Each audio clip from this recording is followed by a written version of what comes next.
Ce qui a galvanisé les militants du RDR à l'époque, parce que les champions n'ont pas été retenus pour les élections. Donc pour nous, si le général Robert Gueye partait, on allait réorganiser les élections. Mais on s'est fait avoir. On s'est fait avoir. Lorsque le général Robert Gueye est parti, nous avons demandé la reprise des élections. Mais vous savez, tout le monde sait ici comment ça s'est terminé. Ça s'est terminé par un charnier. Mieux, un mois ou 2 semaines après, Laurent Gbagbo a organisé les élections législatives et il a dit 1000 mois à gauche, 1000 mois à droite, moi j'avance. Vous avez déjà oublié ça? Que vous avez facilité l'accès de Laurent Gbagbo au pouvoir par une manipulation. Même s'il a accédé au pouvoir de façon accidentelle, c'est nous qui avons facilité. On s'est fait avoir. Alors, on veut se faire avoir encore. Regardez le timing. C'est aujourd'hui là. Les pro-Gbagbo s'en rendent compte que les Libanais sont méchants. C'est aujourd'hui là. C'est aujourd'hui. Mon frère, quand vous montez, fermez vos micros, et vous faites descendre. J'ai pas le temps. Comment ici lancer là, ici lancer. C'est aujourd'hui que les partisans de Soro Guillaume savent que les Libanais sont méchants. C'est un sujet sensible. On sent que je ne suis pas d'accord avec lui là. Il y a des frères même au RHDP que nous, on n'a pas les mêmes divergences. Mais quand ils arrivent sur ce sujet, ils font très attention. Il faut faire très attention.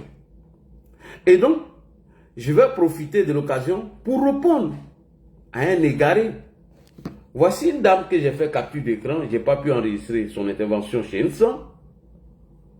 Mais ce n'est pas grave. Je n'ai pas pu enregistrer. J'étais dans la rue. Voilà, j'étais dans la rue, je ne pouvais pas. Elle s'est fait appeler Vin Bamba. Elle était sur le panel d'Insan. Mais quand vous écoutez ses propos, vous êtes choqués. Elle dit qu'elle est nordiste et qu'au nord de la Côte d'Ivoire,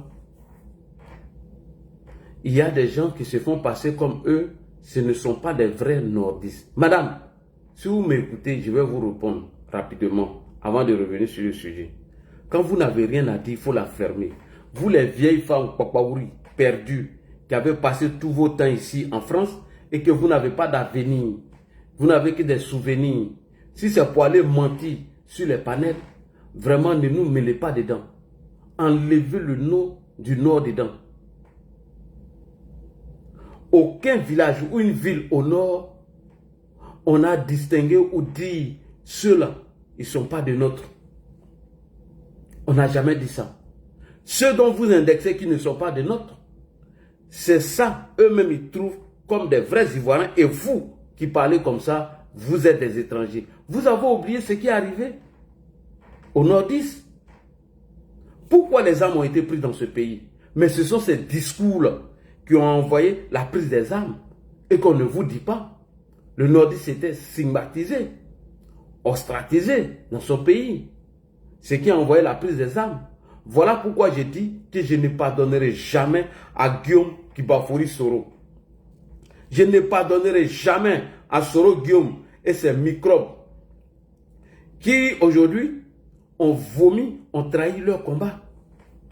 Parce que tu ne peux pas prendre les armes contre le régime de quelqu'un et que ce dernier-là, tu l'as combattu parce que tes parents étaient stigmatisés, parce que tes parents ont déchiré leur carte d'identité et qu'aujourd'hui tu te retrouves au même côté de la même personne en train d'insulter tes propres parents. Donc je profite pour dire à cette femme xénophobe mythomane qu'elle n'est pas du Nord. Elle n'entend pas les gens de Soro aujourd'hui. Moi-même, j'ai été victime de ça. Né à Orofla, de mère Diomandé et de père shérif qui vient de Kato. Mais moi, on me dit qu'il n'y a pas de trucs là-bas. On me demande même mon village. Malgré qu'il y a mon village là-bas, il dit que je ne suis pas ivoirien. Vous pensez faire plaisir aux gens et je l'ai vu ce jeu des hypocrites qu'elle était en train de pleurer. Que nous, les nordistes, on aurait fait du mal à un peuple et que le jour, le président Ouattara n'est pas là, vraiment, madame, viens écouter des interventions ici, ça va te faire plaisir. Alors, nous allons écouter maintenant le député Fanny, avant d'arriver maintenant sur d'autres questions où je vais vous donner le micro, chers frères et sœurs. Donc, chers frères et sœurs, faites très attention à ce sujet. Parce que quand vous regardez un gars qu'on appelle Imam Heineken, dit qu'il est de Boundiali, alors qu'il n'est pas de Boundiali. C'est un Malien pur sang qui est arrivé récemment, qui a la haine pour le président Alassane Ouattara à cause de Guillaume Kibafori Soro. À défaut de renverser le président Ouattara, aujourd'hui, il demande à l'AES de venir déstabiliser le régime d'Alassane Ouattara. Imam Heineken, à qui on a donné une de nos sœurs. Mais je ne suis pas pressé pour ces injures à l'égard des musulmans. Imam Heineken, je sais comment je vais régler son problème. Inch'Allah, quand je vais partir à Abidjan pour l'investiture du président, si Dieu le veut, j'irai faire un tour à Sifié. Je vais prendre ces vidéos pour montrer à nos parents. Voilà à qui vous avez donné nos soeurs et nos frères qui vous insultent, qui vous dénigrent. Lui, je vais régler son cas comme ça. Donc bref, chers frères et sœurs, le sujet des Libanais là, faites très attention. Faites très attention. Ce n'est pas aujourd'hui que les pro-Gbagbo se sont rendus compte que les Libanais là n'ont pas droit à un privilège. Ce n'est pas aujourd'hui. C'est depuis longtemps, depuis l'époque de Gbagbo. Mais pourquoi ils reviennent à ce sujet-là après les élections, après qu'ils ont échoué à tout? Moi, je ne dis pas que les Libanais sont bons. Non, je ne le dis pas. Mais c'est à quel moment qu'on vient avec le discours? Au moment où on a échoué à renverser Alassane Ouattara dans la rue, mais il faut trouver un sujet qui divise les militants du RHDP entre nous, afin de rejoindre la masse et prendre les rues. C'est tout. Je ne sais pas, aujourd'hui les Libanais sont chez nous. Voilà. Donc il faut faire très attention. Nous allons écouter ici le maire Fanny qui parle un peu de ce sujet des xénophobes et des tribalistes, les vieux démons de la xénophobie. On écoute. Autour de Landry Couillot, le temps pour moi de prendre M. Maurice Kofi qui a une question. Maurice Kofi, bonsoir. Bonsoir, M. Ali. Vous avez une question, allez-y. Bon, en fait, il y a que j'ai, et depuis lors, ça me fatigue. Allez-y. En fait, tout à l'heure dans votre émission, l'Ivoirien, par exemple, un élu, si tu as la nationalité ivoirienne, tu peux te présenter. Et ça ne crée pas de problème, je suis tout à fait d'accord. Mais ce que je ne comprends pas, depuis la crise de 2010 jusqu'à ce jour, Stéphane Ibrahim, qui est maire d'Issia, peut être maire à Issia. M. Koulibaly, bien M. Ali Diasba, peut être maire à Divo. C'est un exemple. Pour l'instant, je suis candidat à rien du tout. Voilà, nous sommes candidats. Mais ce que nous ne remarquons pas depuis aujourd'hui une décennie, par exemple, dans le Nord, aucun Baoulé, aucun BT, aucun Dida n'a pu être élu dans ces régions. Bon, je ne sais pas, est-ce que au niveau de l'État, est-ce qu'au niveau des politiciens, est-ce que ce débat est émis pour que vraiment cette discrimination puisse vraiment se régler? C'est un peu ma préoccupation. D'accord, merci beaucoup. Tout le monde pourra répondre à cette question. Landry Couillot, c'était votre tour. Bon, il a cité le maire Fanny carrément, elle laisse réagir déjà. Voilà. Allez-y. Et donc, vous voyez, je disais tantôt donc, ce monstre-là s'est réincarné en la jeunesse. Celui qui parle à certains jeunes. Et dans cette Côte d'Ivoire, on va difficilement avancer. Mais je voudrais lui rappeler qu'en 2016, Guillaume Soro était candidat du RHDP à Ferké et que son adversaire c'était M. Ba Marcelin, un guéri à Ferké. Il était économe à l'hôpital général de Ferké. Il a été candidat, sa candidature a été retenue, il a fait campagne, il a simplement été battu. Je termine là-dessus pour dire que l'histoire économique, l'histoire du monde économique de la Côte d'Ivoire a fait que pendant longtemps, les peuples savanicoles, je ne sais pas si on peut les appeler quoi, mais les peuples de la savane, donc Senfo, Koyaka, Odeneka, Baoulé, etc., descendaient vers la zone sud pour la culture du cacao essentiellement, et pour les autres aussi pour le commerce, le transport, etc. etc. Donc de façon volontaire, les gens n'avaient pas besoin d'être fonctionnaires, ils n'avaient pas besoin d'y être affectés pour peut-être quitter Tengrela, pour quitter Bouaké, pour dire je vais aller m'installer à Tabou, je vais aller m'installer à Lakota, etc., etc. Mais quand ils viennent s'installer, et qu'à un certain moment donné, ils sont nombreux installés, et que leur nombre à un certain moment donné peut jouer sur les pesanteurs électorales, et qu'il est intégré, comme je l'ai si bien dit, qu'est-ce qui empêche les gens? Est-ce que le monsieur là connaît une loi en Côte d'Ivoire qui dit qu'il faut forcément être un autochtone d'un endroit pour être candidat? Je pense qu'il faut qu'on sorte de cela. Il faut qu'on sorte de cela. On le voit sur les réseaux sociaux. Il dit qu'il est Djoula de Daloa. Il dit qu'il est ça. Et je l'ai dit. La question ethnique en Côte d'Ivoire, moi je considère qu'au jour d'aujourd'hui, c'est la plus grande menace sur la société, sur la cohésion en Côte d'Ivoire. Peut-être qu'il va falloir à un certain moment donné penser même à criminaliser un certain nombre d'expressions en Côte d'Ivoire pour que tout le monde rentre dans les rangs et qu'on comprenne que quand on parle de Ndoula, moi par exemple, est-ce que le monsieur qui a parlé connaît le nom de mon papa? Est-ce qu'il connaît le nom de ma maman? Moi je suis Senufo, mais ma femme est de l'Ouest. Je ne peux pas en dire plus, mais ma femme est de l'Ouest. Mes enfants portent le nom Fanny. Où est-ce qu'ils peuvent être candidats? Où est-ce qu'ils ne peuvent pas être candidats? Vraiment, il faut qu'on fasse attention. D'accord, très bien. Justement, ça m'emmène... Merci beaucoup.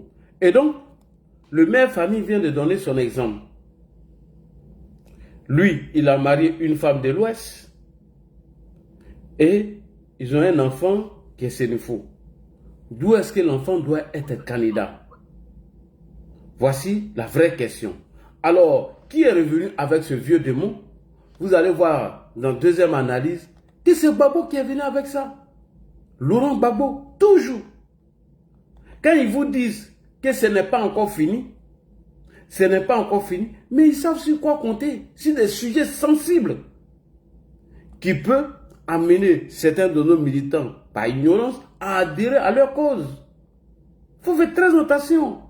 On écoute le deuxième sujet. Monsieur Kyo, ah ben ça, c'est aussi une honnêteté intellectuelle que je salue.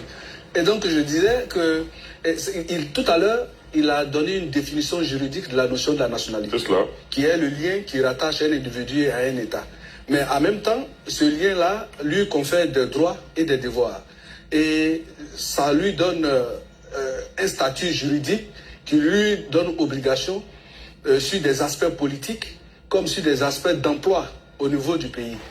Et aujourd'hui, la situation est devenue invivable sur la question de la nationalité, tout simplement parce qu'il faut remonter dans les années 90-94, quand le président Alassane Ouattara décide de rentrer en politique. Ses adversaires ont estimé qu'il fallait donc utiliser cette carte-là pour la battre. Et depuis, c'est resté un vocable qui a été repris par tous les partis qui étaient au pouvoir, notamment le PDCI, et ensuite le Front populaire qu'on appelle d'alors. Et aujourd'hui, on retrouve même ces mêmes propos dans le langage régulier des militants du PPACI. Quand le leader du PPACI dit, par exemple, on vient me trouver chez moi et on me demande de ne pas être candidat. Et donc, vous voyez déjà, cette manière d'aborder la question sur la nationalité tend à catégoriser les Ivoiriens. Qui est vrai Ivoirien et qui ne l'est pas. Mais selon la définition du droit, l'Ivoirien, c'est celui qui remplit les conditions juridiques qui lui confèrent donc ce statut-là. Et donc, l'Ivoirien, c'est celui qui remplit les conditions juridiques. Vous avez bien compris, non? Toutes les fois que vous remplissez les conditions que le code de l'état civil vous confère pour être Ivoirien, vous l'êtes. Et quand vous êtes Ivoirien, vous n'êtes pas Ivoirien sur un espace donné de la Côte d'Ivoire. Vous êtes Ivoirien partout ailleurs. Mais ce qui essaie de me mettre mal à l'aise, c'est lorsque des ressortissants occupent des postes d'élus à l'étranger, on estime que ça fait partie de la fierté nationale, on est content, on les célèbre. Mais quand il s'agit à rebours de cette notion-là, en Côte d'Ivoire, on estime que ceux-là ne sont pas des vrais Ivoiriens et Ivoiriens. Je pense que c'est un thème qui a été galvaudé, qui a été utilisé pour des fins politiciennes et qui continue de pourrir le landerneau politique. Pour s'en débarrasser, il faut que les uns et les autres puissent comprendre que Il suffit d'avoir cet amour-là pour la Côte d'Ivoire. Tapoter les gars. Les droits de ce pays et de vous réclamer comme tel parce que le code de la nationalité vous le permet. Quand vous remplissez ces conditions, eh bien vous êtes ivoirien et cela vous donne le droit non seulement d'avoir des emplois au niveau de la fonction publique, mais des droits politiques comme voter ou bien comme être candidat à des élections. On a l'avantage d'avoir... Ok, merci beaucoup. Alors, moi, je vais aller rapidement, je vais vous céder le micro, puisque les gens ont voulu qu'on aborde le sujet des candidats qui n'ont pas été retenus sur la liste. Donc, moi, j'ai trouvé que ça, ce n'est pas trop important. C'est le sujet-là qui est très important en ce moment, parce que les gars sont en train de parler sur tous les panels, c'est dangereux. Donc, voilà. Alors, pour conclure, voilà ce que moi, j'aimerais dire aux militants du RHDP. Laissez les pro-babos dans les discours de xénophobie et de haine, qui nous traitent d'apatrides, qui nous traitent de tous les noms. Et je pense que c'est à travers toutes ces qualifications ou toutes ces méchancetés, ces discours xénophobes et tribalistes, que nous avons pu remobiliser nos bases afin de donner le suffrage exprimé au président Alassane Ouattara pour qu'il reste encore. Monsieur le Président, vous êtes élu président de la République. Il va falloir que vous faites des réformes pour bannir dans nos milieux certains discours qui ne sont pas bien, qui risquent de diviser encore la Côte d'Ivoire. Ce sont des sujets qui sont dangereux, c'est une bombe à retardement. Si on ne prend pas garde, demain, l'opposition va jouer sur ces sujets-là afin de nous créer des problèmes en tant que parti au pouvoir. Merci beaucoup, chers frères et sœurs. Je laisse maintenant les intervenants. Je pense qu'on va donner la parole à Traoré parce que lui, il est en Côte d'Ivoire et puis on ne sait pas à quel moment il peut tomber. Traoré, bonsoir. Traoré, il était comment là? Ou bien tu pensais aller connaître ici? Ou bien tu as peur de connaître? Bon, les connaître, aller dormir. Hein? Non, pas du tout. Pas du tout. Il y a deux Traoré. Khaled, attends, l'autre Traoré va prendre. Sinon, un connaît, il frappe deux Traoré là. Le faux Traoré là, vaut rien de nous. Ça va pas chez toi. Nous là, on a créé les Traoré, les connaît. Les connaît n'étaient pas des hommes, c'était des buffles. C'est nous, on les a fait hommes. Aucun connaît ne peut soulever ça. Vraiment, bonsoir, Ladi. Chaque fois, bon, c'est les heures là. Il faudra qu'il y ait l'air du moment pour que je puisse sortir pour pouvoir bien étaler mes arguments. Tu fais ça vers 23h en Côte d'Ivoire. Alors, c'est ton papa qui paye mon internet ou bien? Mon pro. Grâce à mon papa, vous partez en France, non? Là, j'ai disais, le problème que Fanny a posé, il faut revenir, il faut remonter aux années 70 de la Côte d'Ivoire. Historiquement, le président Houphouët-Boigny avait dit aux gens de la savane que ceux-là connaissaient l'écriture et que les gens du Sud n'avaient pas trop accès à l'école. N'oublie pas que le terme bushman, qui est devenu un terme péjoratif, voulait en réalité dire que les hommes de la forêt, il y avait la malaria, ce qu'on appelle aujourd'hui palu. Donc les gens ne venaient pas trop vers le Sud, les gens tournaient vers le nord, vers la zone de savane. C'est pourquoi tu vas remarquer que historiquement, la partie de la Côte d'Ivoire à travers laquelle on a appelé toute la Côte d'Ivoire, en 1893, c'est à Congo. En passant par la Volta Blanche pour descendre à Congo, et que c'est là-bas, le gouverneur, il a allé signer un protocole pour que le territoire sur lequel nous tous nous habitons s'appelle la Côte d'Ivoire. Mais avant d'arriver à cette histoire donc les gens qui étaient de la brousse, en Goulvan, je m'excuse du terme, mais c'est un colon, ils traitaient les gens de la brousse de la chose, ils les traitaient de races perfides et méchantes. Parce que n'oublie pas que les Français n'ont pas été les premiers à venir en Côte d'Ivoire. Les premiers à être en Côte d'Ivoire, c'était des Portugais. Et ils ont laissé des vestiges tels que San Pedro et autres là. Voilà. Même le nom Abidjan qui est venu après, c'était un terme latin, Marie-Lou Semper, un truc comme ça. Donc, pour comprendre tous ces éléments-là, il faut que l'un dans l'autre, quand la Côte d'Ivoire, ce qui est factuel, la Côte d'Ivoire a fait de l'exode rural un programme de gouvernement.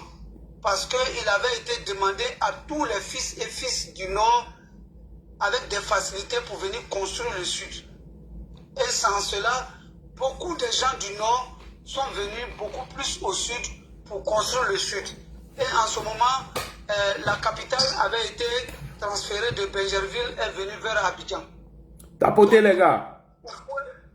Donc, cette capitale venant de Benjerville à Abidjan a fait que, bon, il fallait vraiment, parce qu'il y avait un ascendant politique, c'est qu'on fait aussi, par rapport aux autres pays de l'internal, notamment Kwame Nkrumah avec Senghor, qui au début avait un programme, Senghor, Kwame Nkrumah, un programme de socialisation. Nkrumah lui parlait plutôt, le terme qu'il évoquait, qu'aujourd'hui les gens ont galvaudé, qu'ils appellent le panafricanisme. Mais tout ça avait un relan assis sur le socialisme et le communisme. Mais qu'est-ce que je vais dire? Parce que ce que j'ai dit, le programme, quand l'exode rural a commencé à avoir lieu, c'est pourquoi les parents du Nord venant au Sud, on a créé des quartiers, des faubourgs pour eux, qu'on appelait souvent les Djulabourg et ainsi de suite. C'est aux années 70 que l'hémorragie, dans les années 70 à 80, le fouet a voulu arrêter l'hémorragie. Donc il a demandé à ce qu'on construise des unités de transformation, notamment les usines de sucre dans le Nord. Ils avaient prévu 8 usines, je crois, et on en a eu 5. L'usine ceux de sucre de Zelula, ceux de sucre de Ferke 1, ceux de sucre de Ferke 2, ceux de sucre de Borutou 1, ceux de sucre de Borutou 2, ainsi de suite, pour pouvoir freiner maintenant cet exode rural. Malheureusement, à ces heures chaudes-là, il faut pas, les morts sont Dieu et ça. Mais en ce moment-là, il faut qu'on le dise, nous sommes en politique. C'était le président Bédié qui était le ministre de l'économie et son collègue s'appelait Diawara. C'est Diawara qui, dans les années où Thomas Sankara est devenu président, dans le cadre du fait qu'il était président de la CAO, avait arrêté M. Diawara. Donc Diawara qui est le ministre, qui était le grand ministre du plan de l'économie, du plan de développement, l'a dit, c'est grâce à Diawara, tout ce que nous voyons aujourd'hui, c'est lui qui a posé les prémices du développement. Comme chez moi à Bobo, l'autre jour, quand il est arrivé, l'autoroute que je t'expliquais, qui devait passer plutôt par 5 fois, alors qu'ils sont partis tout droit. Or, cette autoroute-là devait aller croiser Y4. Je t'avais montré, quand toi et moi, on est passé par, tu te rappelles, toi, on est passé par BC. On est passé par BC, on devait aller à l'hôpital général. On a fait un carrefour, la partie, il est de la colonie, nana, et puis, tu me fais qu'à créer. Et puis, quand tu as quand même heureusement, tu te rappelles, là, je ne veux pas dire son nom pour ne pas, parce que c'est pas longtemps. Il y a longtemps. Voilà, il y a longtemps. Je veux dire que cette route-là, voilà, on devait passer là-bas. C'est pourquoi on avait créé une cité pour accompagner ça qu'on appelait Belle Cité BC. Donc, en ce moment, Oufoué avait fait auditer le programme et l'audit a montré qu'au lieu de 5 usines, on devait plutôt construire plus de 8 usines. Et c'est ce jour-là, il a dit cette fameuse phrase, nous n'avons que fait des fonctionnaires véreux, même s'ils sont compétents. Et c'est à cette période-là, il a démis monsieur Bédié. Et les esprits, certains nous disent que, bon, la première personne à fêter les milliards, c'était lui. Bon, bref, il est dans la tombe. On ne va pas rentrer dans ça. La partie qui nous intéresse, c'est comment les hommes du Nord sont venus au Sud, qui a été un programme de gouvernement. C'est pourquoi, si tu comprends bien, les détracteurs de Alassane, quand Alassane dit rattrapage, l'administration est à une continuité, c'est par rapport à cette fissure-là, à cette ouverture que l'administration en tant que continuité avait créée en faisant descendre les hommes du Nord vers le Sud, que le président Alassane, quand il est venu, il a dit rattrapage. C'est-à-dire que ce qui a été dépourvu dans les zones du Nord, notamment, tu te rends compte que dans le Boukani, là, c'est le oh là là, rien n'y fit, parce que c'était les bras valides. Il fallait qu'ils descendent en chose. Donc voilà où les gens qui ne comprennent rien ont dit que le rattrapage, il a voulu parler de... Non, non, non. Ce rattrapage s'est fait en termes d'administration. L'administration qui avait permis qu'il y ait un exode rural massif de la population du Nord. Donc c'est plus de 60 ans après pour ne pas dire 50 ans après, il y a une autre administration, l'administration ivoirienne dans sa continuité maintenant, vient maintenant pour lever le niveau des infrastructures socio-économiques du nord à la norme de ce qui se fait au sud. Et sans cela, on a dit qu'il les rattrapages et les gens ont voulu parler de ça de façon péjorative. Donc, en faisant cela, le président Oufoué, on avait voulu quand même un melting pot. Le melting pot, comme ce que les États-Unis ont fait, se voit d'abord ivoirien avant de penser à autre chose. Bon, les uns et les autres qui disent chez moi, c'est vrai que sur le plan administratif, la base de l'administration ivoirienne commence par les villages. En réalité, en Côte d'Ivoire, nous avons 9000 villages. Et dans ces villages, les gens, il y a sur le plan culturel et coutumier, il y a deux voies qui se dégagent. La voie matriarcale et la voie patriarcale. Or, la plupart des gens qui sont venus au sud, si vous regardez très bien, la plupart des peuples du sud ont beaucoup opté pour l'aspect matriarcal. Ce qui fait que, et là j'ouvre une brèche, même Lida Kwasi, actuellement en prison, je l'ai indexé un jour parce qu'il est allé jusqu'à annihiler son propre neveu qui était Kouyaté à Lakota parce que lui voulait candidater et il a eu des propos discourtois. Or, dans les zones comme ça, le neveu a une place de choix et le neveu s'appelle Yuru. Le Yuru, chez les Gouro, chez les Dida, chez les Pété, c'est le neveu a une place de choix parce que c'est celui-là qui est chargé de t'enterrer. Or, il s'avère que ce que les gens et les autres qui ne connaissaient rien à la tradition sont en train de vilipender les gens du Nord, c'est leurs neveux. Ça veut dire ceux qui sont chargés de les enterrer. À cause de l'aspect politique, ils oublient cet état de fait-là et puis ils se rendent dans les invectives qui ne veulent rien dire. Et comme l'a dit le frère, ce jour-là, Dieu merci, tu as fait sortir l'élément. Nous avons été parmi les premiers à dire que le président Gbagbo était en train d'être insidieux et pernicieux en disant des termes tels que chez moi, à la maison.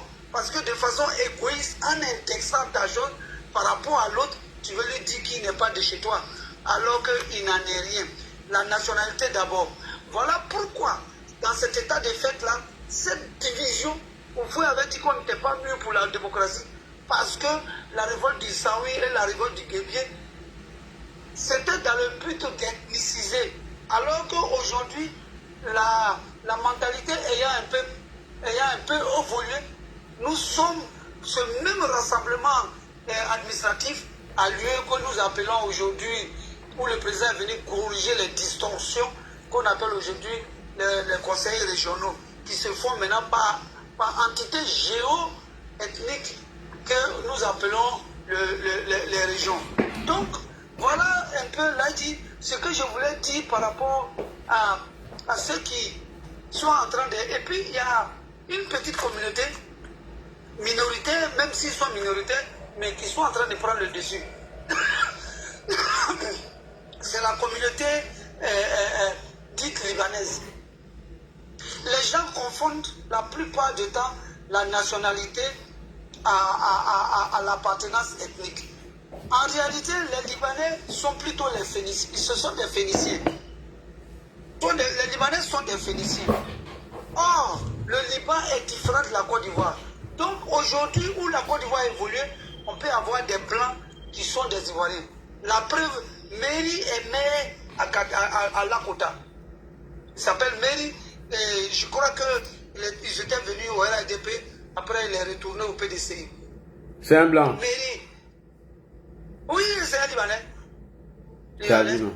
Donc, Mary, la Kota. Donc, c'est pour dire quoi? Qu'aujourd'hui, même celui-là même qui est député à Zolola, qui parle d'ivoirois et d'ivoirienne, mais c'est un métis bon nom.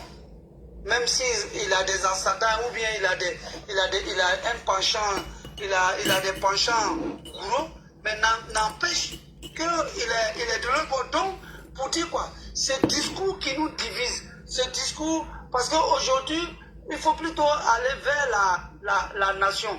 Mais Le fait que l'exode rural a permis que des peuples descendent massivement vers le sud, s'installer, ayant de la famille, construire là. Bien sûr, ça va de soi. Mais aujourd'hui, où je te parle, là dit, les donnes vont changer. Zakpa Konmena a reconnu que lui, c'est vrai qu'il est de Divo, c'est un Yourou. En vérité, il est de Bondiali, Zakpa Konmena. Il ne s'en est pas caché. Et je dis ce qui est factuel. Le premier ministre Aoussou Jalou a reconnu que c'est vrai, on le traite de Baoulé, mais il a un ascendant qui vient de pays voisins. Il ne s'en cache pas. Parce que avoir des ascendants venus du pays voisin ne fait pas de l'homme le natif de ce pays voisin. C'est la même ethnie, le même langage que nous partageons. C'est comme un Sénoufo. Un Sénoufo, il y en a au Mali, il y en a au Burkina. C'est la même langue. La seule chose qui va nous différencier. Et la difficulté avec les gens du Nord, là, se trouve qu'on est beaucoup plus liés, on a trop de choses en commun. On a la langue en commun. Les pays frontaliers, on parle le français. Or, de part en part, de l'Est comme à l'Ouest, il y a une différence parce que ces mêmes peuples qui se trouvent, par exemple, quand nous prenons l'Ouest, qui se trouvent du côté de la montagne, quand ils sont de l'autre côté, la langue qu'ils parlent, c'est vrai, à part la langue locale, ils parlent l'anglais. Donc, la différenciation est visible. Quand tu vas du côté du Ghana aussi, tu croises les Apolloniens, tout et tout. C'est vrai, ils vont parler leur langue, la chantilly, qui se ressemble. Mais quand il s'agit de parler la langue nationale, automatiquement la différenciation se fait sentir. On saura que l'autre il est anglophone parce que la tonalité anglophone est différente de la tonalité française. Alors que les frères du Nord, par exemple Burkina, Mali, nous avons trop de choses en commun qui fait penser que nous sommes de l'heure. Alors que la nationalité, c'est un titre administratif. Nous avons beaucoup de fois la religion en commun. Nous avons les langues en commun. Nous avons les patronymes en commun. Et justement, à propos des patronymes, là, ça a été l'objet d'une grande réflexion en Côte d'Ivoire depuis très longtemps. Tu vas remarquer que là, regarde par exemple le président de la République. Il s'appelle Alassane Ouattara. Non, Alassane, prénom Ouattara. Par rapport à vous les Blacros qui êtes nés aujourd'hui dans ces 2 jours-là, l'administration ivoirienne a fait la différence. On t'appelle plutôt Shérif Ladji. Oui. Tapotez les gars. Voilà. Tapotez s'il vous plaît. On dit Shérif Ladji.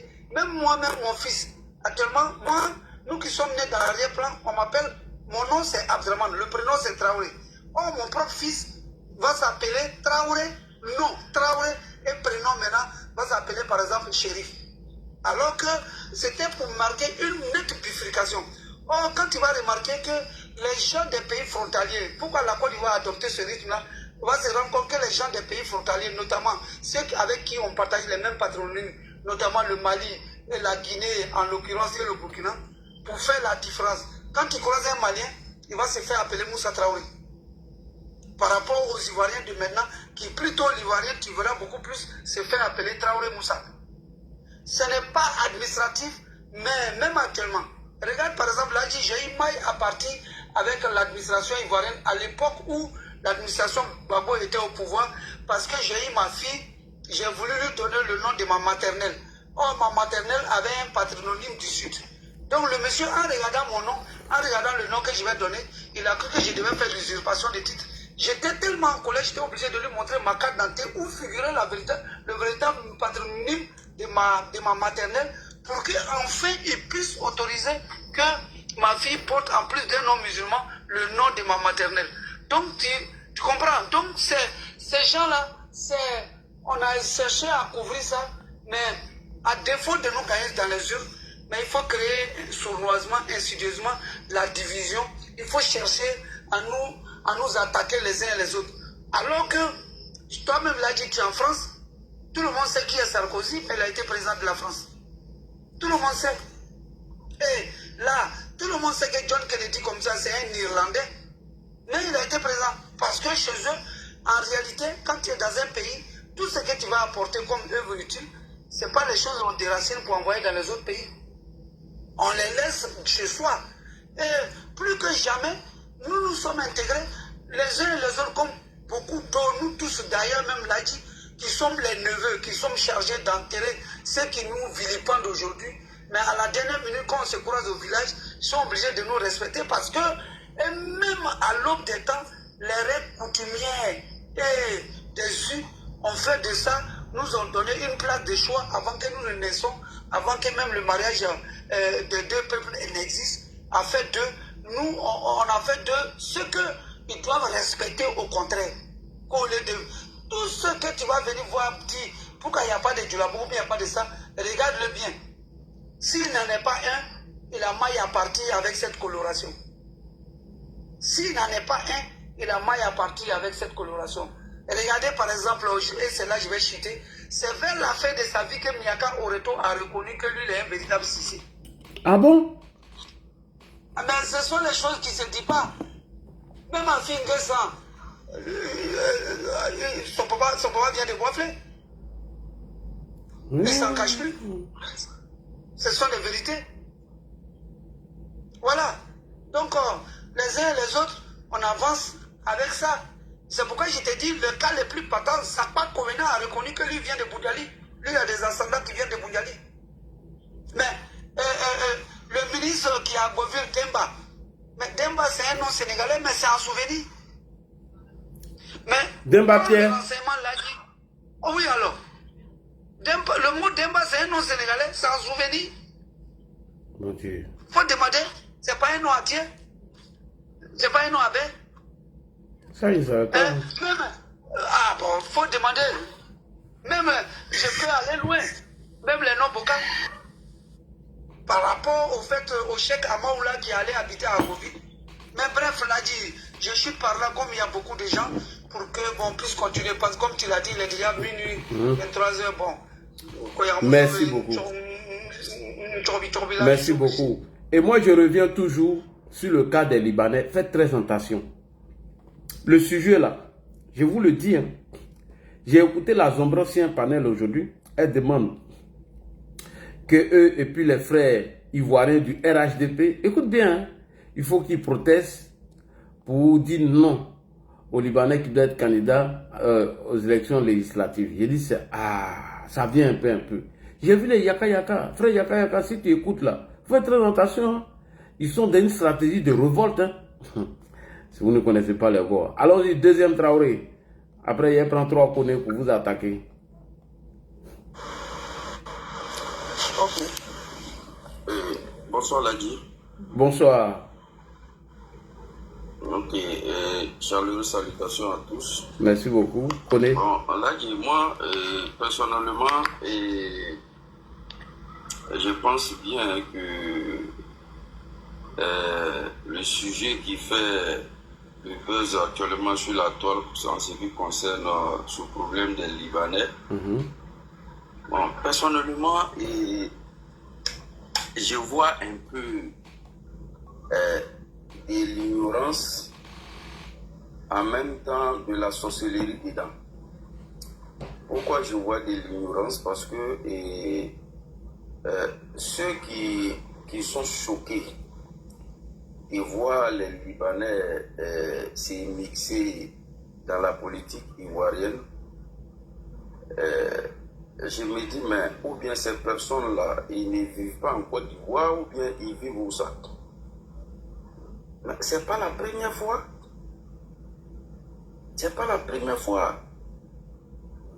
Moi, j'ai vu des Libanais être dans l'équipe de campagne de Kopli Boni à Boiflé. Ah bon? Et de Ndiaye Blaise, député du PDCI à Boiflé. Parce que Kopli Boni était le maire et Ndiaye Blaise René était le député, tous du PDCI. Et pour ceux qui ont vécu à Boiflé, quand tu vas dire Tarek, qui est Tarek? Tous les habitants de Boiflé connaissent Tarek. Aïe, ça c'est pas nouveau. C'est pas nouveau, c'est en Côte d'Ivoire. Quand j'ai vu, j'ai dit, mais aïe, les gens sont offusqués ou bien ils vivent pas en Côte d'Ivoire. Moi j'ai vu ça. C'est pas aujourd'hui, depuis des années, au plus Boni qui était le doyen d'âge des députés, doyen d'âge dans PDC, quand Petit est mort, lui qui a pris la place de Petit là, c'est l'ancien maire de Boisflé. Ouais. Dans son équipe de campagne là, il y a toujours eu des Libanais. C'est pas nouveau. Ça c'est un. Maintenant, ceux qui font par sorcellerie là, qui sont offusqués. Mais attends, qui est, comment dirais-je, Sam l'Africain. Sam l'Africain, c'est un BT. Est-ce que Sam l'Africain là, c'est un Dida? C'est pas un Kiré, c'est un Libanais. Mais c'est pas devant eux ici, Sam l'Africain a créé son parti politique. Ou bien il n'était pas là, il ne savait pas. Il y a quoi qui est, en fait, il y a quoi qui est choquant dedans? Non, moi personnellement, en fait, là j'ai dit, ceux qui s'agissent en Côte d'Ivoire, en réalité, c'est des ignorants. J'ai toujours dit ça. J'ai toujours dit ça. Ceux qui viennent parler de Côte d'Ivoire, c'est pour nous, c'est Burkinabé, J'ai dit, mais vous ne connaissez même pas la Côte d'Ivoire. J'ai dit, les Burkinabés ont village en Côte d'Ivoire. En Côte d'Ivoire. Va à Boisflé, entre Boisflé et Yamsoukro, quand tu quittes à Boisflé, premier village que tu croises, on appelle ça Garango. C'est les Burkinabés, ils sont propriétaires terriens. Quand tu quittes à Boisflé, tu vas à la Yamsoukro et au Koutoukou. Quand tu quittes à Boisflé, tu vas aller à Daloa, tu croises Garango.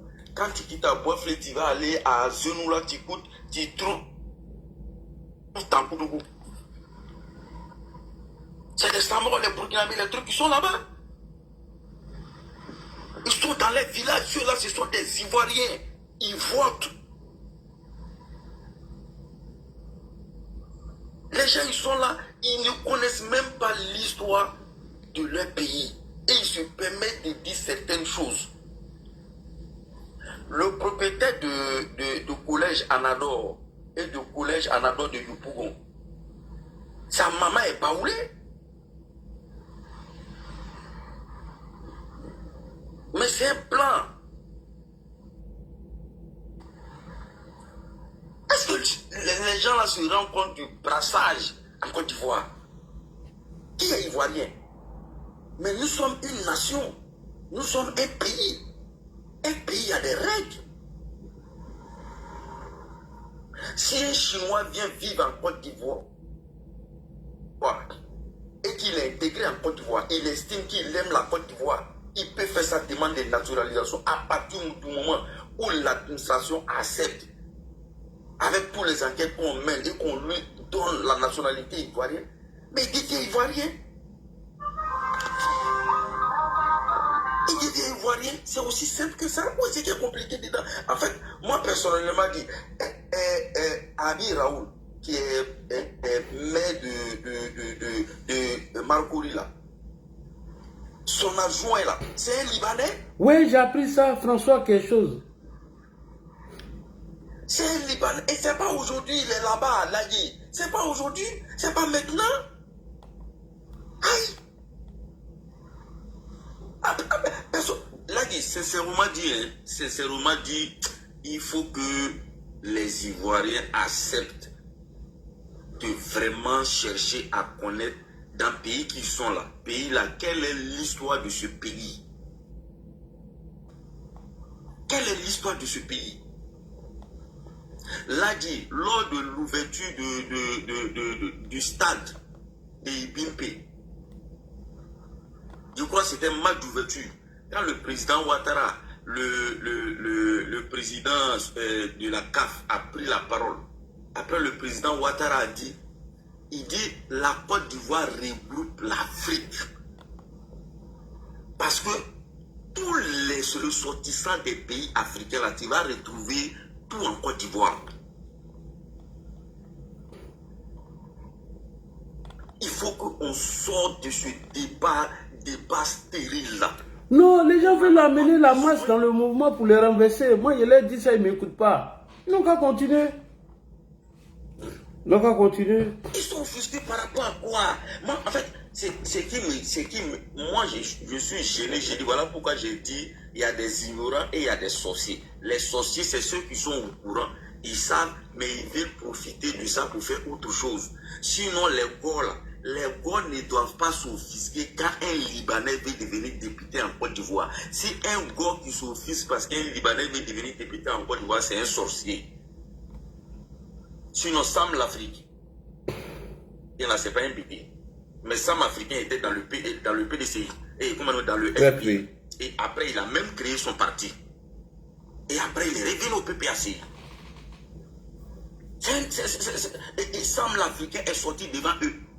Ça les a pas choqués. Même un moment là, il y a une vidéo qui circulait, il a parlé sur le président Ouattara. Oui, il a dit que lui, il est plus ivoirien que le président Ouattara. Est-ce qu'ils étaient choqués? Est-ce qu'ils étaient choqués par rapport à ça?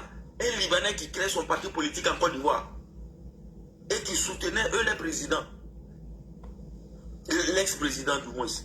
Est-ce qu'ils étaient choqués par rapport à ça? Pourquoi aujourd'hui ils sont choqués? Moi, je pense que les militants du RHDP qui rentrent dans ces considérations c'est l'ignorance en fait. C'est l'ignorance. Ces personnes-là ne connaissent même pas la Côte d'Ivoire. Ils ne connaissent même pas le code de nationalité. La Côte d'Ivoire est une histoire. De toute façon, aujourd'hui, en France, là, il y a le droit du sol. En Côte d'Ivoire, c'était comme ça. Les enfants, voilà, quand tu étais étranger, mais dès que tu naissais en Côte d'Ivoire, tu étais automatiquement ivoirien. Est-ce qu'après, quand les lois changent là, ceux qui ont bénéficié à cette époque-là de la nationalité ivoirienne, par droit de naissance là, et par naissance là, droit de sol là, est-ce que ceux-là, on doit les arracher les nationalités? Mais il faut que les gens ils fassent des recherches et puis qu'ils nous foutent la paix. Il y a quoi qui est frustrant dans ça? Il y a quoi qui est frustrant? Le Libanais qui a acquis la nationalité, il a acquis la nationalité par naturalisation, comme il peut avoir un parent. Et ce gars, il a ses biens ici, il contribue au développement de la Côte d'Ivoire. Il a le droit de se présenter devant les suffrages des Ivoiriens. Si les Ivoiriens estiment qu'il peut les défendre, ils vont voter pour lui, il va devenir député, il va siéger à l'Assemblée nationale. C'est pas qui est choquant dedans. Nous sommes un pays, une nation. On ne peut pas continuer dans des conneries comme ça, des débats sans truc même. C'est pas possible. C'est pas possible. On a vu des choses en Côte d'Ivoire, mais attends, il faut que nos hommes politiques, arrivés à un certain moment, il faut que nos hommes politiques, vraiment, et là, je dirais qu'ils n'ont qu'à faire le meilleur culpa, ils vont demander pardon. Parce que sinon, le karma de Dieu va s'abattre sur eux.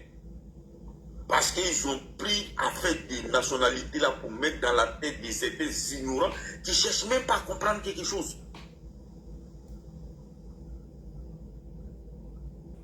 Voilà Ivoirien qui va dire à son frère Ivoirien, il faut aller chez toi. J'ai vu une fille ignorante, je ne sais pas, écervelée, qui dit, allez-y développer Séguila, allez-y développer Boundiali. Hein, vous quittez chez vous et vous voulez venir développer. Il dit, mais attends, en fait, elle ne sait même pas qu'elle est idiote. Elle ne sait pas qu'elle est idiote. Quand tu es Ivoirien, partout où tu es Ivoirien. Moi, je ne comprends pas. On est un pays, on est une nation.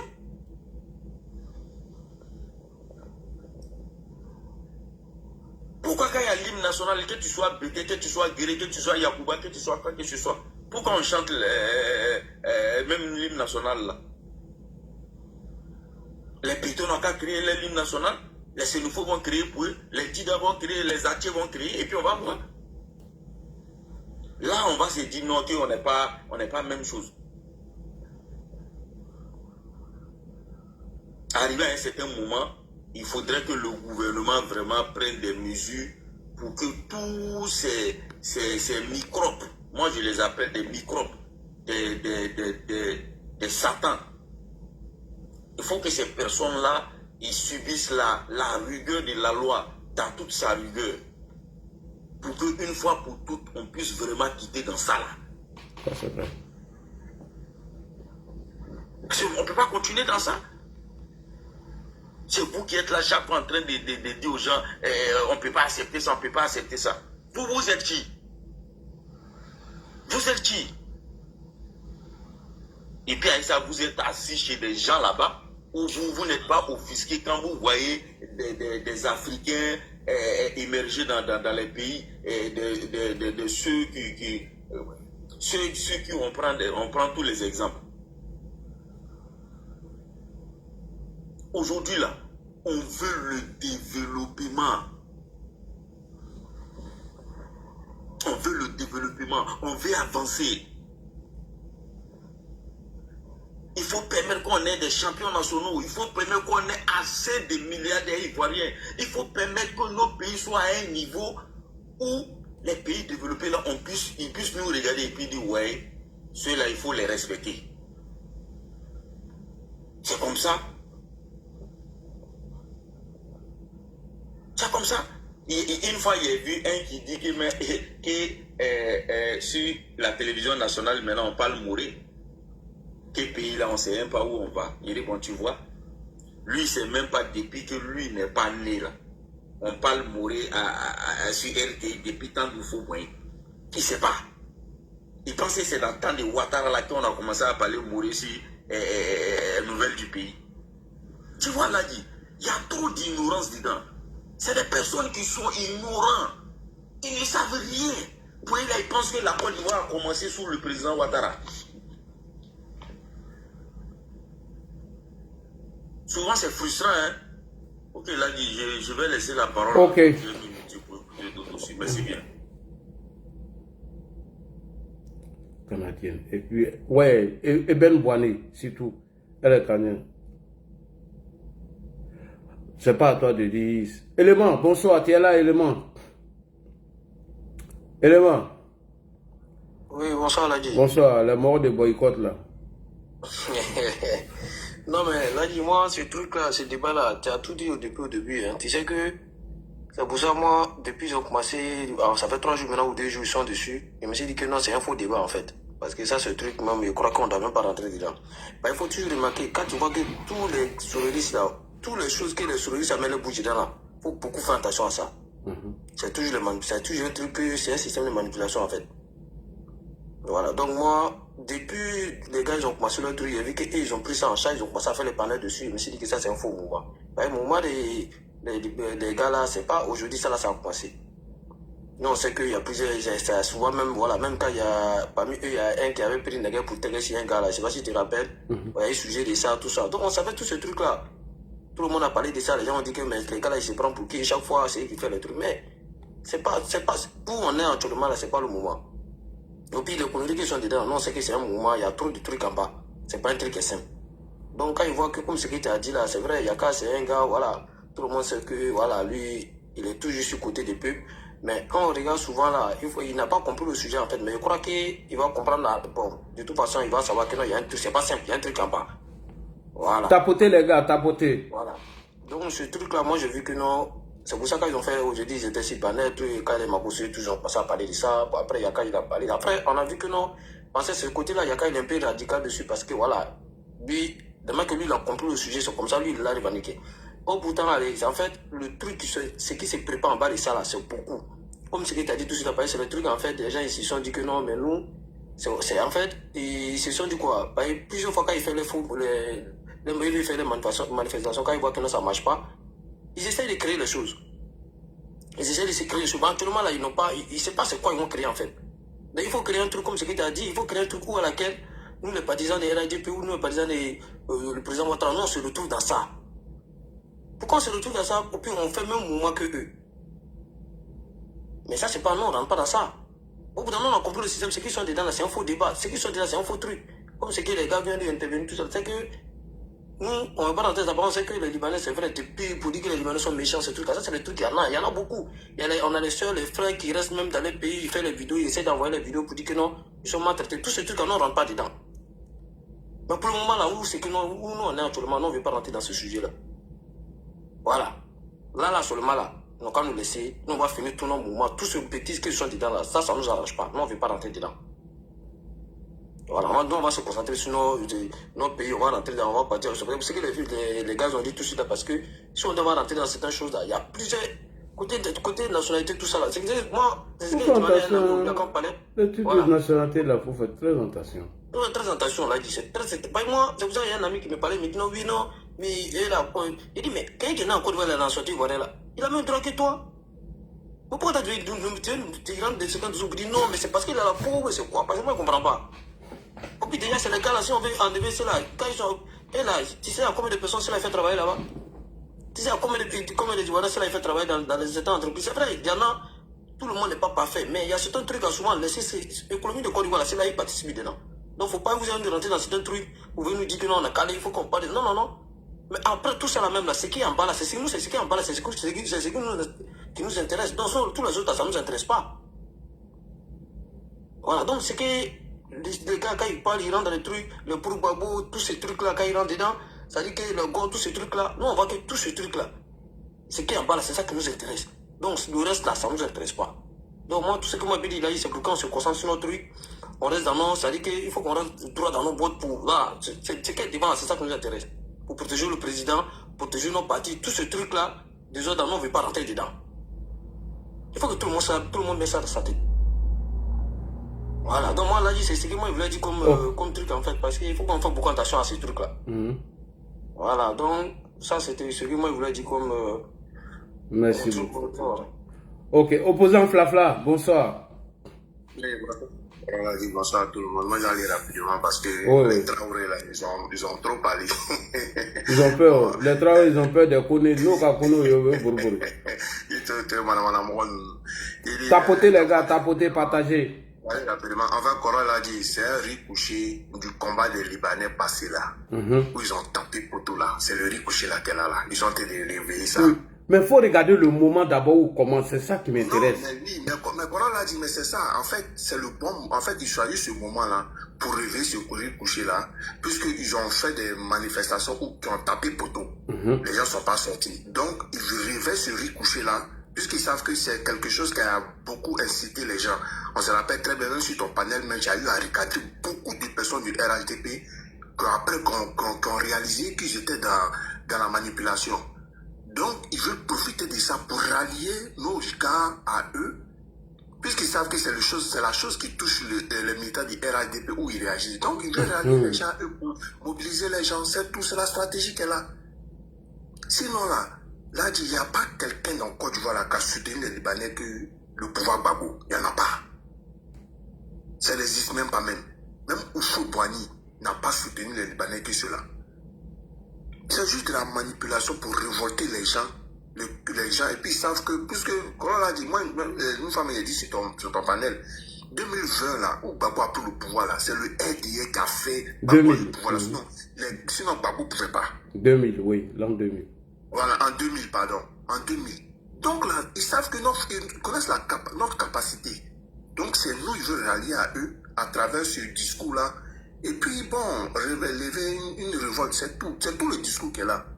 Sinon, on l'a dit, notre soeur ivoirienne qui est en France, qui est devenue députée là, quels sont les gens qu'on puisse applaudir la femme là? C'est pas les gars.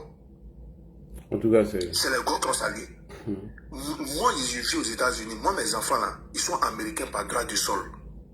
Demain, si mon enfant dit qu'il veut être sénateur, bien quoi, ils vont dire quoi? C'est seulement que mon enfant peut être président, mais l'enfant de mon enfant peut être président.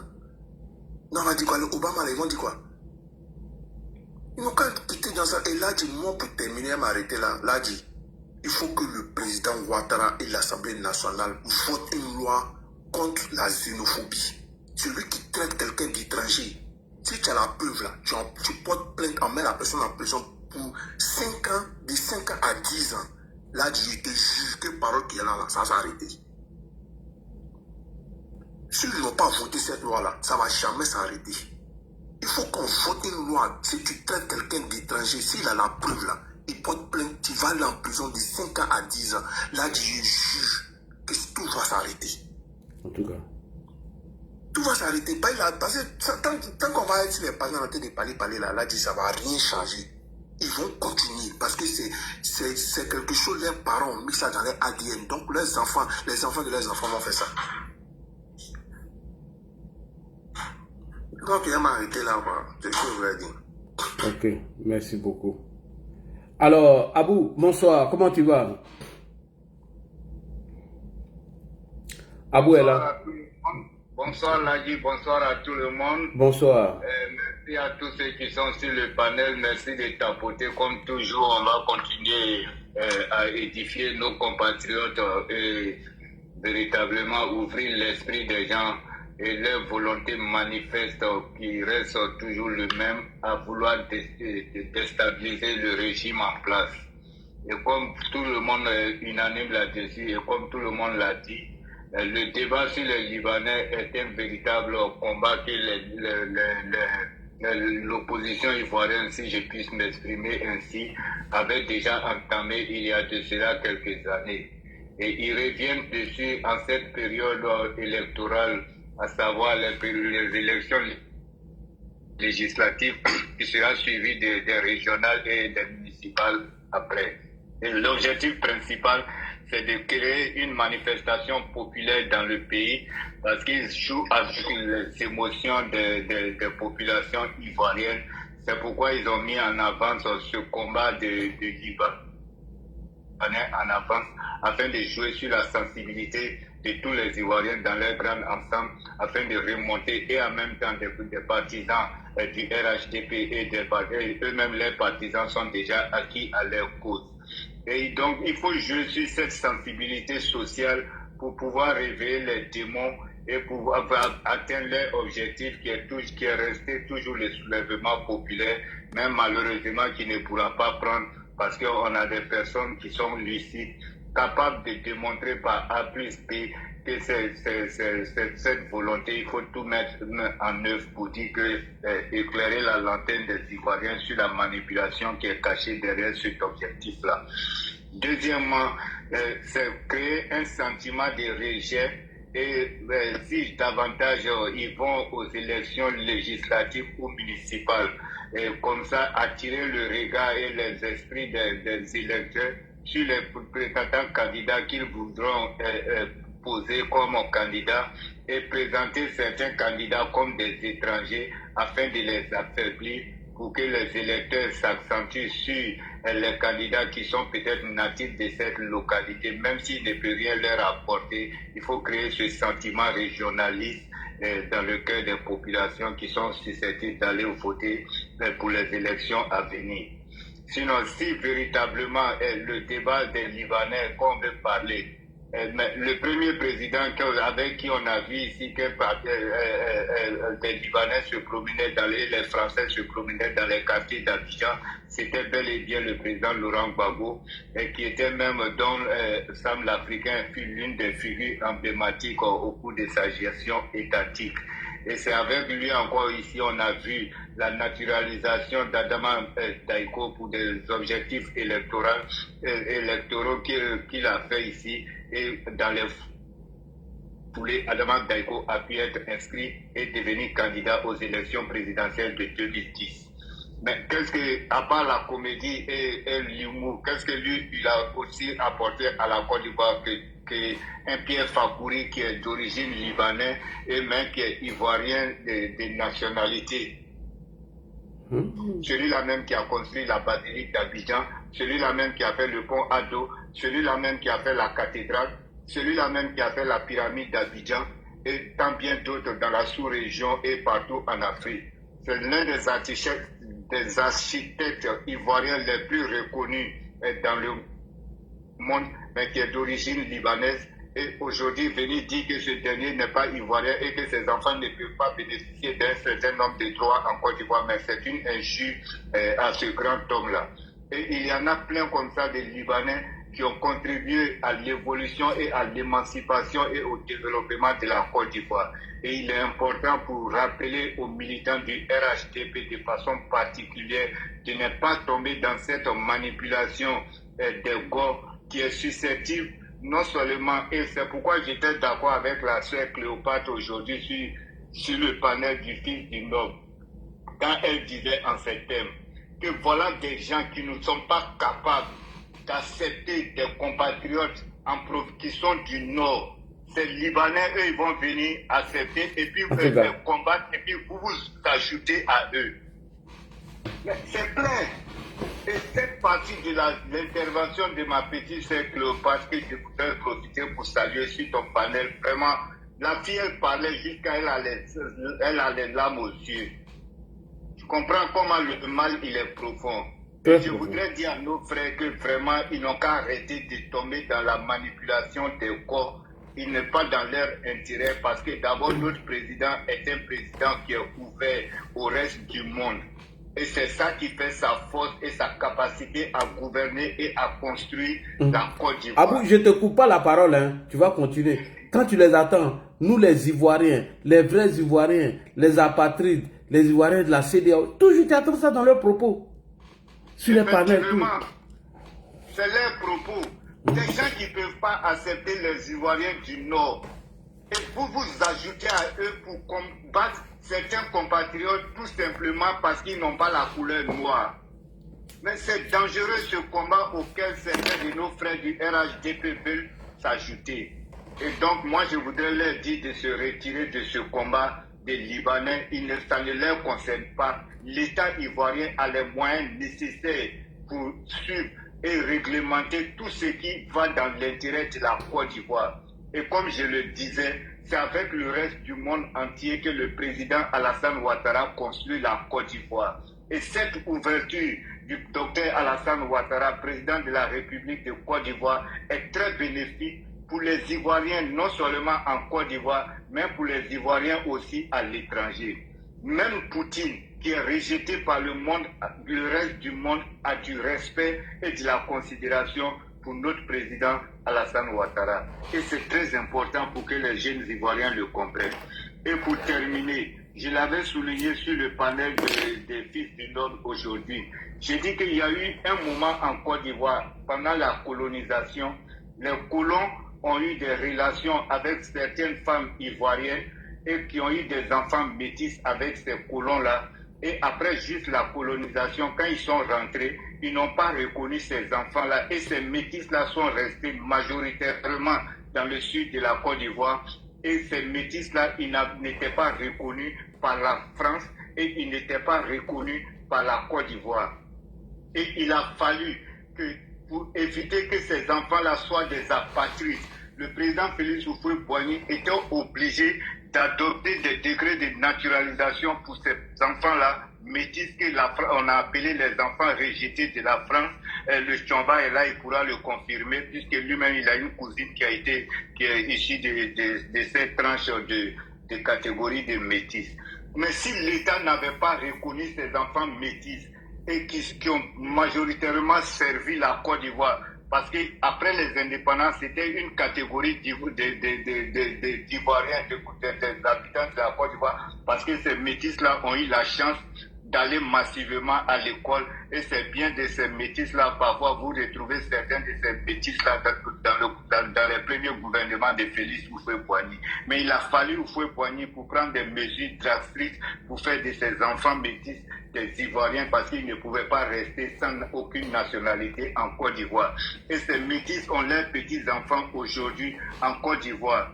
Est-ce qu'on peut leur parler d'origine ivoirienne? Donc vraiment, il faudrait que cette histoire de nationalité est très sensible et je pense que tout le monde est mieux placé pour faire ce débat, sauf les militants du RHDP, parce que nous avons été la plus grande victime de cette stigmatisation en Côte d'Ivoire et de grâce, vraiment, il ne faudrait pas que nos militants se laissent berner par la manipulation des corps, parce que c'est leur volonté manifeste de les révolter afin d'avoir une grande population à leur cause. Nagui, merci de me laisser la parole. Merci beaucoup, Abou. Et en fait, c'est le moment même, il faut regarder même, le contexte. C'est dans quel contexte? Le moment. Moi, ça m'inquiète. Commandant invisible, bonsoir. Après, on va passer à Tomba. Regardez le contexte. Moi, je ne vous dis pas de ne pas mener ce combat. Est-ce que c'est aujourd'hui? Les Libanais sont pas bons en Côte d'Ivoire. C'est aujourd'hui là. Non, mais il faut faire très attention, les frères. Ils n'ont pas reçu, ils ont échoué à toutes les tentatives. J'ai vu même des frères qui disent qu'ils vont aller faire des manifestations. Et eux, j'ai dit, ah, c'est ce qui les gâchait. Bonsoir, commandant invisible. Bonsoir. Bonsoir, Ladi.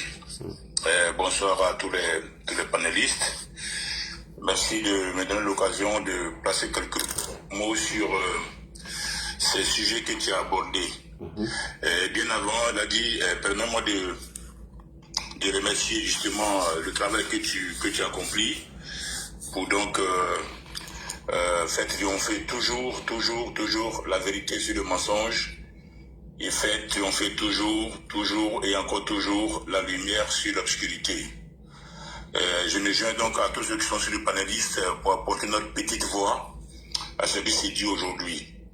Je prends le temps toujours de remercier ceux qui ont cru donc à une Côte d'Ivoire unie, à une Côte d'Ivoire fraternelle et à une Côte d'Ivoire unique.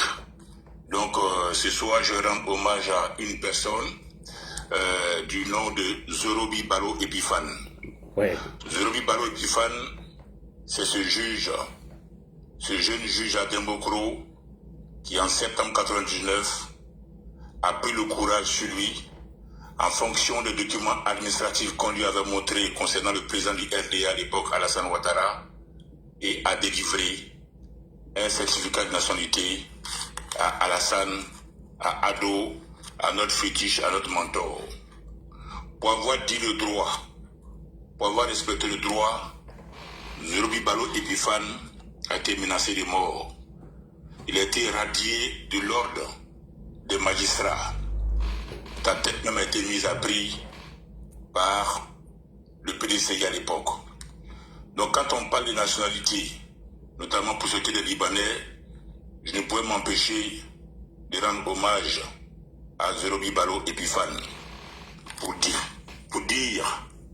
que s'il a osé sa vie, s'il a risqué sa vie, s'il a dit le droit, rien que le droit, afin de permettre au président Alassane Ouattara de récupérer tous ses droits, d'être réhabilité dans tous ses droits, ce n'est pas aujourd'hui aux militants du RHDP ou aux militants du RDR de mener ce combat-là d'ivoirité. Parce que ce dont il est question ici, la table à laquelle on nous invite ici, c'est la table de l'ivoirité. Et c'est la table de la xénophobie. Et c'est ce qu'on croit. Zorobi Balo Epiphane s'est battu en septembre 1999 pour dire le droit, rien que le droit. Ceci dit, il a dit, on arrivait à un carrefour où, au sein de l'AES, ils ont compris que militairement, ils ne pouvaient pas vaincre la Côte d'Ivoire. Ils ont compris que notre dispositif militaire les dissuadait. Ils ont compris qu'ils ne pouvaient pas ébranler la bâtisse ivoire. Donc aujourd'hui, ils ont compris que c'est de l'intérieur. Ils essaient de créer une situation insurrectionnelle basée sur des rumeurs, basée sur des fakes et basée sur la tension ethnique et tribale. Et les prémices de cette situation, nous l'avions sentir notamment lors de la dernière tournée de Mme Nali Bamba à Nayo. Rappelez-vous, à Nayo, Nali Bamba a dit ceci: ce sont les Djoula qui sont chez les autres. Ce sont les Djoula qui sont chez les autres. Et vous reprenez les panels des Gors. C'est le même narratif qui revient. Notre pays, nous sommes les vrais Ivoiriens, nous allons reprendre notre pays. Et c'est ce que Nali Bamba a synthétisé à Nayo quand elle a dit que ce sont les Djoula qui sont chez les autres. Alors, nous sommes préoccupés et nous attirons justement l'attention de nos autorités sur ce problème de l'ivoirité. Parce qu'il faut savoir que, étant un cocktail molotov frivolité, les gens de l'AUS ont compris, notamment sur Rhodium, qu'ils pouvaient jouer là-dessus. Pourquoi maintenant? Parce qu'il faut savoir que l'origine de ce débat, de cette polémique, elle part le 18 octobre sur X. Et elle part de la page de Ibrahim Maïga, qui est un influenceur pour AES. C'est Ibrahim Maïga, le 18 octobre, qui a publié sur sa page que Abidjan est un centre majeur de soutien financier au Hezbollah et au Hamas. Et Ibrahim Maïga est allé plus loin pour accuser Hassan Ouattara d'importer la guerre du Liban en Côte d'Ivoire, seulement le 18 octobre dernier. Je vous invite à aller chercher, vous trouverez. Donc c'est bien Ibrahim Maïga qui est à l'origine de cette fatwa, de cette guerre ouverte contre les Libanais. C'est lui qui a publié le 18 octobre sur son compte X que Abidjan est un soutien majeur financier au Hezbollah et au Hamas. Il a même accusé Alassane d'importer la guerre du Liban en Côte d'Ivoire. Voici la stratégie de communication dans laquelle l'AUS s'est inscrit à compter du 18 octobre contre la Côte d'Ivoire. Et c'est ce qui justement va commencer à polariser l'opinion publique depuis cette date. Maintenant, pourquoi maintenant? Aujourd'hui, quel est le but visé par cette polémique? Ils disent ils ont perdu l'élection présidentielle à laquelle ils n'ont pas été. Donc aujourd'hui, il faut diviser l'électorat des candidats du RHDP en 3 fractions. Il faut diviser l'électorat des candidats du RHDP en 3 fractions. Première chose, il faut casser la dynamique pour la razzia qui s'annonce pour le RHDP en ce qui concerne les législatives à venir. Il faut casser cette dynamique-là. Première raison. Deuxième, il faut créer la division entre les militants du RHDP sur la question des Libanais. Troisième explication, il faut créer la division entre les militants du RHDP, qui sont les Djoula, et les autres ethnies de Côte d'Ivoire, afin de fragiliser les candidats du RHDP. Raison pour laquelle c'est à la veille donc, des élections législatives qu'ils ont balancé cette querelle qui n'a pas de sens via le compte X d'Ibrahim Maïga. Parce que dites-vous bien que ça fait bien partie de leur stratégie. Ça fait bien partie de leur stratégie parce qu'ils sont conscients que militairement, ils ne peuvent pas venir à bout de la Côte d'Ivoire. Mais ils savent qu'ils ont des complicités internes, notamment les Gors, sur qui ils peuvent s'appuyer. Donc pour cela, il faut sortir le chiffon rouge de l'identité ou encore le chiffon rouge de l'ivoirité. Et à partir de là, ils vont fragiliser l'électorat du FDR en divisant l'électorat en 2 et en créant une scission entre les militants qui sont du Nord et ceux qui ne sont pas du Nord, mais qui, à l'époque, ou encore dans un passé récent, ont voté les RHDP. Voici un peu la stratégie. Il ne faut pas oublier que, avant cette polémique des Libanais, il y a eu justement cette polémique où ils ont voulu révolter encore la population contre la communauté LGBT. Oui. C'est venu encore des mêmes communicants de l'AUS. Et pendant longtemps, ils nous ont traités de pays de Woubi. Ça avait un but. C'était justement de dresser encore nos populations contre nos autorités. Tous les jours, sur les panels au Burkina Faso, ou encore les publications des Burkinabés, des Maliens et ailleurs, ils nous traitaient de pays de Woubi. Ce sont les mêmes officines qui ont encore sorti cette histoire sur les Libanais. Donc avant les Libanais, ils ont essayé cette communication sur la communauté LGBT. Après ça, ils ont essayé encore de dresser la population contre les autorités à travers l'affaire Komé Bakari. Lorsque l'affaire Komé Bakari a éclaté, ils ont voulu exploiter ça pour dire qu'effectivement, un étranger vient en Côte d'Ivoire, il s'accapare des terres, il fait ce qu'il veut, et ainsi de suite, pour susciter encore la révolte entre la population et les autorités. Lorsqu'ils ont fini ça, avant ça, ils ont mis encore le pied dans l'affaire des déguerpissements. Ils ont dit qu'ici en Côte d'Ivoire, on déguerpissait les gens, on les chassait de chez eux. Même Pichéric Baye s'est fait la porte-parole de ces personnes-là, et ils sont allés présenter des gens comme quoi ces personnes dormaient au cimetière, dans les cimetières en Côte d'Ivoire, sous Alassane Ouattara. Ils ont essayé donc, une fois de plus, de lancer, de dresser les populations contre les autorités. Je ne vais pas oublier le cas du CFA, où nous avons fait croire que, puisque nous sommes le pays phare de l'UEMOA, nous défendons le CFA, nous sommes des esclaves de la France ou encore une sous-préfecture de la France. Il y a eu avant ça aussi l'affaire des bases militaires. L'affaire des bases militaires, où disait effectivement que la Côte d'Ivoire est l'un des rares pays aujourd'hui où encore il y a des bases militaires qui protégeraient le gouvernement de Alassane Ouattara en oubliant que Houphouët Boigny, Konan Bédié et Laurent Gbagbo, à leur temps encore, il y a eu des bases militaires à Abidjan. Mais effectivement, ils ont moussé ces histoires-là de la communauté LGBT, de l'affaire Komé Bakari, des déguerpissements, de l'affaire du CFA, des bases militaires.